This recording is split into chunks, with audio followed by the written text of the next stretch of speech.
אני טל אוגסי, ואני עובדת עם מר קוסמטיקס כבר לא מעט שנים. חברה שנותנת מענה להרבה מאוד ישראליות לכל סוגי השיער. שיר כאן איתנו הגיעה לחפוף וליהנות מטיפול בשיער של מר קוסמטיקס. אנחנו נחפוף לה בשמפו לשיער גלי עד מקולקל, שנותן מענה לכל הבנות שהשיער שלהן מרדני, מעצבן, מתנפח, נהיה פריזי. במר קוסמטיקס יש כל כך הרבה מגוון של מוצרים, ולכן היא נותנת מענה להרבה מאוד מהאוכלוסייה. נתחיל.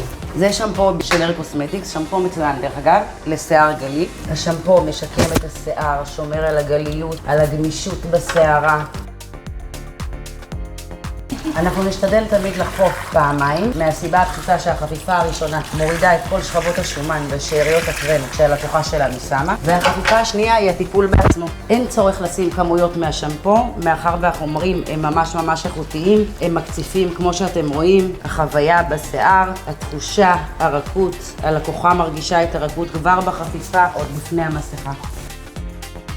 לאחר שניקינו את השיער ושטפנו אותו כמו שצריך, אנחנו ננגב את השיער כדי שנוכל לתת למסכה לשבת על השערה ולעטוף אותה כמו שצריך.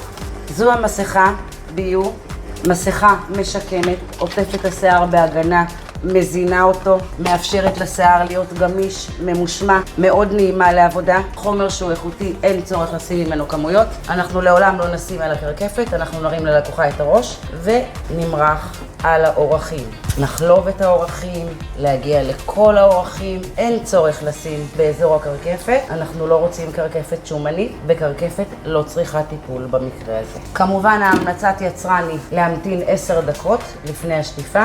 כל הכיף במר קוסמטיקס שיש מגוון מוצרים ואפשר להתאים לכל אחת.